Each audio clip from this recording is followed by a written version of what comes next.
Welcome to Kadampa podcasts. These podcasts offer practical solutions to daily challenges and help guide us to a happier and more peaceful state of mind. In each episode, you will find an extract from a teaching given by one of various Kadampa Buddhist teachers worldwide. All these teachings are inspired by the profound wisdom of Venerable Geshe Khalsang Gyatso Rinpoche, a Buddhist master for our time. We hope you enjoy listening. By training our mind to recognize the spiritual lessons in all our experiences, we can come to view everyone and everything as our spiritual teacher. And we can turn any and every situation to our advantage. This is a very important understanding, for it means that no experience is ever wasted. Now, this is very powerful. I'm going to read it again. I'm going to read it a few times during the day, but I'm going to read it again right away. By training our mind, so training our mind, this doesn't come naturally. We need to work at this. We need to train our mind, exercise our mind. By training our mind to recognize the spiritual lessons in all our experiences, we can come to view everyone and everything as our spiritual teacher, and we can turn any and every situation to our advantage. This is a very important understanding, for it means that no experience is ever wasted. For a qualified practitioner of training the mind, all living beings are spiritual teachers, and all situations are Dharma lessons. If we can hold this special recognition with mindfulness, there will no longer be any obstacles to our spiritual practice, because all our daily experiences will become meaningful and will serve to increase our good qualities. So if we can adopt this view, this recognition that sees everyone and everything as a spiritual teacher, every situation as a spiritual lesson, if we can truly adopt that view, holding it with mindfulness, there will no longer be any obstacles to our spiritual progress. Every situation will be meaningful and move us closer to our spiritual goal. This is something that we can spend our whole life striving to achieve, because if we get to here, we will get to enlightenment. Like, we will get to enlightenment. Now, what's this got to do with beginners? Because this is an incredibly advanced realization. Well, the reason beginners is in the title is there is something that happens sometimes, not for everyone, at the beginning of our spiritual training, which is that we have a mind that is incredibly receptive. No, and that may be born from suffering.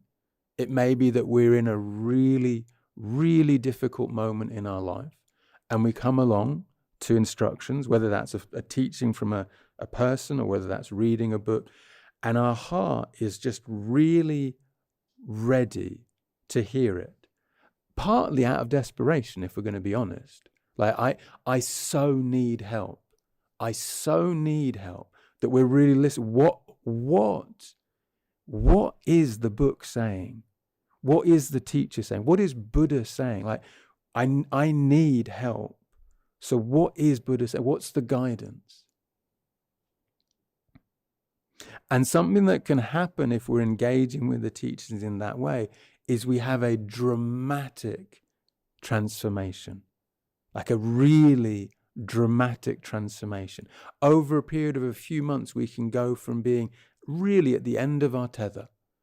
I can't face this anymore. I can't handle this. We're stressed, or we're angry, or we're going through all sorts of things. And then literally within a few months, we're like a different person. that whole situation we're fine with. We have a completely different outlook on life. It's like this incredible trajectory of transformation. It's amazing. And then what will commonly happen is we find that plateaus, like the growth tapers off. You know, on a graph, you could imagine like an inverted L. It's almost like a straight up, and then it's just flat. And it can stay flat and maybe a little bit up or a little bit down, or sometimes it can start to degenerate. So how could we stay in the first part of the graph pretty much straight up the whole way? Because if we can, like in the passage I've just read out, if we can stay in that state, that growth mindset, we will get enlightened in this lifetime. Like, it's extraordinary what we can achieve. So I want today to talk about what is it that makes that kink. Are you all right with the graph? Like the inverted L. Like what happened? What happened there? Like, because it's a spiritual disaster, isn't it? Like, what was that? What was that? And how can I overcome that if it's happened and get back to that? Or if I'm on this, not have that happen? Like, what is it? And it's interesting because, like, one of the things I want to address in this session are the instructions on how to listen. How to listen, which we are surprisingly bad at. Please don't get offended. It may not apply to you. You may be the most excellent listener. We have many different types of class that we run here. We have our general program classes, sort of like the evening class. We have our foundation program, our study program classes. One of the things we do on our study program classes, so it's a little bit more formal. We go through a text, we go line by line. There's a teaching, there's meditation, there's prayers, all of that. And then there's discussion in pairs. So the idea in the discussion in pairs, you've listened to the teaching, you may well have read ahead and prepared, so you've read the pages, and you've listened to someone read them out, give some explanation of them.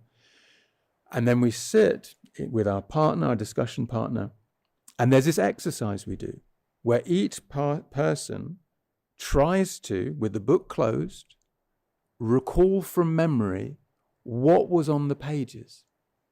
Now, in our Western education, we have become very averse to memorization. Like, there was a time in the sort of 40s and 50s where that was all the rage. And then in the sort of 60s and 70s, we got a bit hippie about things. And memorization, oh no. So people can have a bit of an issue with it. But it's incredibly revealing. Because what happens at this moment, can you all hear okay? It's all right? Yeah, good. Oh, a little bit louder. Yeah, a little bit louder would be good. Maybe I'll go a little closer. So, just to make sure you can hear, just listen.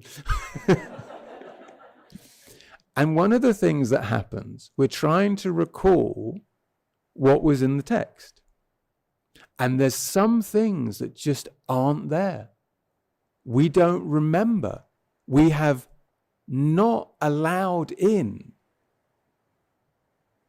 We have not allowed in some instructions. Like, they were there, they were in the, we may have read them before the class. The teacher certainly read them out. They didn't skip that paragraph. They also talked about that paragraph. And now when it comes to see, is that instruction in my mind, let alone in my heart? Is it in my mind? No, it didn't get in. It didn't get in at all. Oh. That's what we call, so there's a teaching called the teaching on the 3 faults of a pot. Okay? So if we want to be able to practice, we need the instructions in our heart, or at least in our mind. And there are 3 faults that interfere with that, which are called the three faults of a pot. So one is the pot is turned upside down. So there's nothing getting in the pot. So it's not as uniform as that. It's not like the pot is either upside down or it's the right way up. We're kind of specific. That instruction, upside down. That instruction, I like that one. Up, the right way. Down, up, down, up. And when we go through that exercise, it's like it didn't go in. It's like we didn't hear it.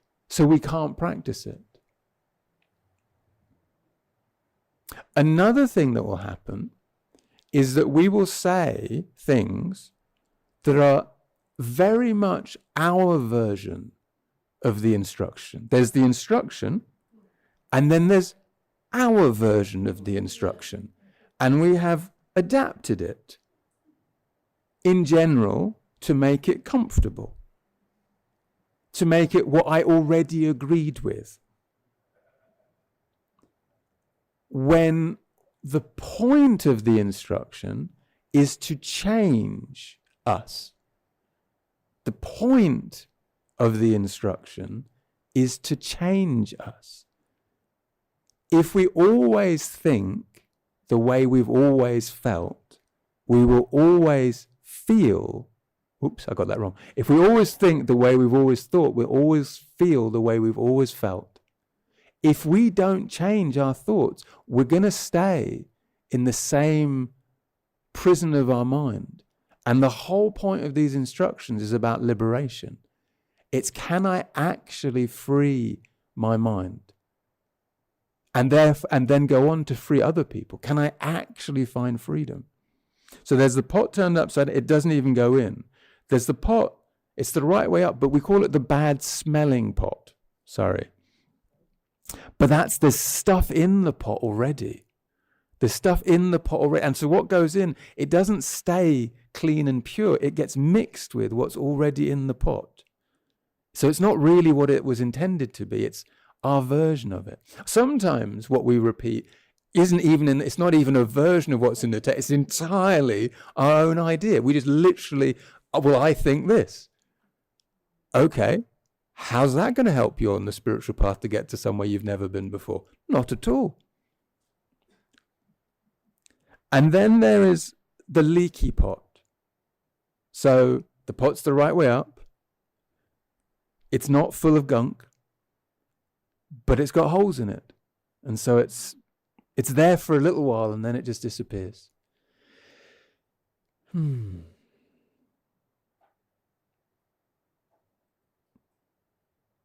So even just listening requires a real training of the mind.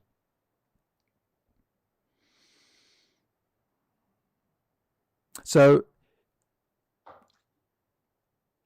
what we are trying to do on the spiritual path is think thoughts we have never thought before, feel things we have never felt before. We're trying to arrive at a state of being we have never inhabited before. And this is going to require us to be humble.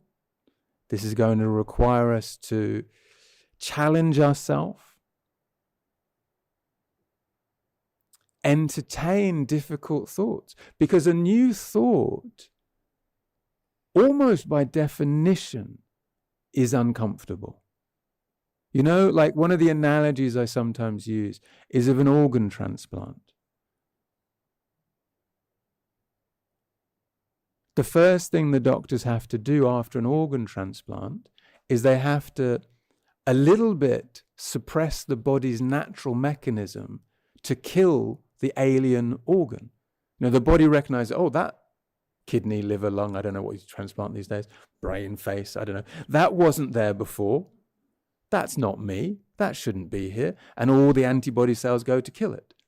So nobody's having organ transplants for fun. Like the only reason that new organ there is because it's essential for our survival or well-being. And so if the doctors don't manage to let it bed in, the body will reject it and then we don't get the benefit of it.